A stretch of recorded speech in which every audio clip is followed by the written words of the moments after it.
اور اس کے بعد جو تیسرا وظیفہ علماء کرام نے لکھا ہے تفسیر کے اندر، یہ یاد رکھیے کہ سورۃ بقرہ کے یہ فائدے ہیں، اور اس فائدے کے اندر علماء کرام نے جناب علی وظائف ہی وظائف تحریر کیے ہیں۔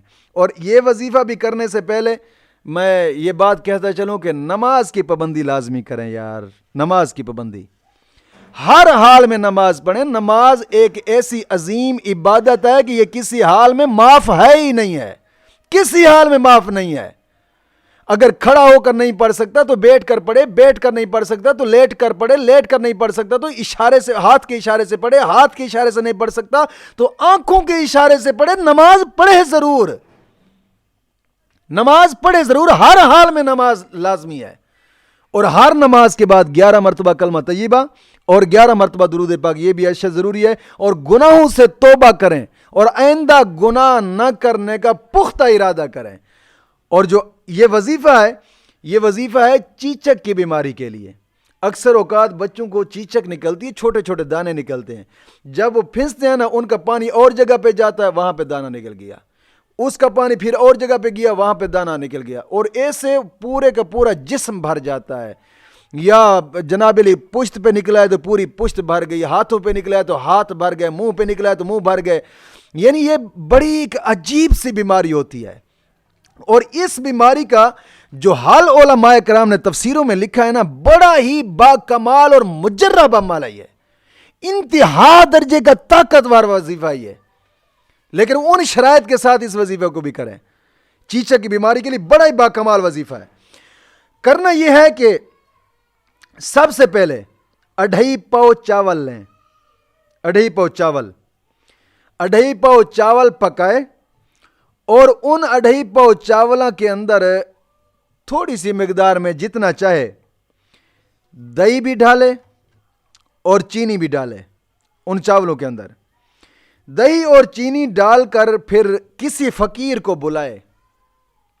جب وہ فقیر آئے نا، فقیر بھی ایسا ہو کہ جس کے اوپر صدقہ لازمی ہو، ایسا نہ ہو کہ جناب الباس جی فقیر تھا۔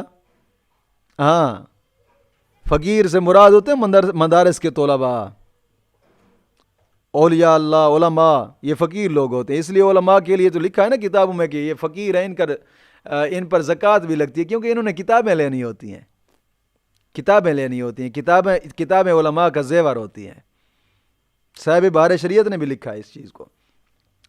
فقیر کو بلائے اور اس کو بلا کر چاول فقیر کو دے دے، اور اس فقیر کے سامنے وہ چیچک والا جو بچہ ہے، جس کو بیماری لگی ہے، بچہ ہے یا بڑا مرد ہے یا عورت ہے، اس کو بھی سامنے بٹھا دیں، اور اس فقیر سے کہے کہ جناب علی ان چاولوں کو کھا، اتنا آہستہ آہستہ کھا کہ میں سورۃ بقرہ پڑھنے لگا ہوں، جب سورۃ بقرہ ختم ہوگی تیرے چاول بھی ختم ہو۔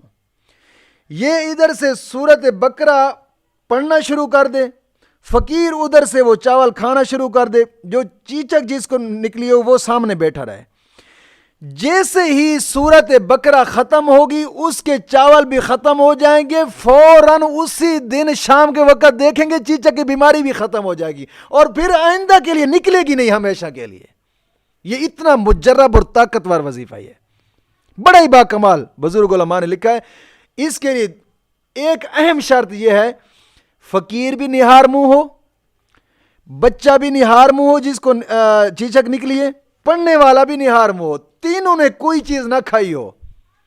سب صبح کے وقت سب سے پہلے یہ وظیفہ کریں، انشاءاللہ العزیز اسی دن ہی شام کے وقت تک اس کا اثر دیکھ لیں گے انشاءاللہ، اس وظیفے کا بڑا ہی با کمال۔ اور آخر میں ایک اور فائدہ لکھا ہے اس کا، طبرانی اور بہقی نے ایک روایت لکھی ہے، اور اس روایت کو تفسیر نعیمی والے نے اپنی تفسیر میں لکھا کہ حضرت عمر فاروق رضی اللہ تعالیٰ عنہ نے اس حدیث کو روایت کی ہے، اور یاد رکھیے گا اس کا مطلب ہے کہ یہ حضرت عمر فاروق کا بتایا ہوا وظیفہ ہے۔ صحابہ سے پیار کرنے والے بھی اس کو کریں، ایسا نہیں ہے کہ صحابہ سے پیار کرنے والے پھر جناب اور اوپر بدعت کے فتوے لگائیں، ایسا نہ ہو۔ حضرت عمر فاروق کی سے روایت ہے یہ کہ آقا کریم صلی اللہ علیہ وسلم نے فرمایا کہ میت کو دفن کر کے اس کی قبر کے سرہانے سورۃ بقرہ کی پہلی آیتیں پڑھیں اولئک ھم المفلحون تک، اور قبر کی 35 کی جانب پاؤں والی سائڈ پہ سورت بقرہ کا آخری رکوع پڑھے انشاءاللہ العزیز اس کا فائدہ یہ ہوگا کہ میت کے سے جو بھار ہے نا شیطان والا، اور خوف اور دبدبا اور شیطان، یہ ان تمام چیزوں سے میت محفوظ رہے گا، اور سوالات کے جواب دینے میں بھی اس کے لیے آسانی ہوگی انشاءاللہ العزیز۔ مولا کریم دین متین کی سمجھ عطا فرمائے۔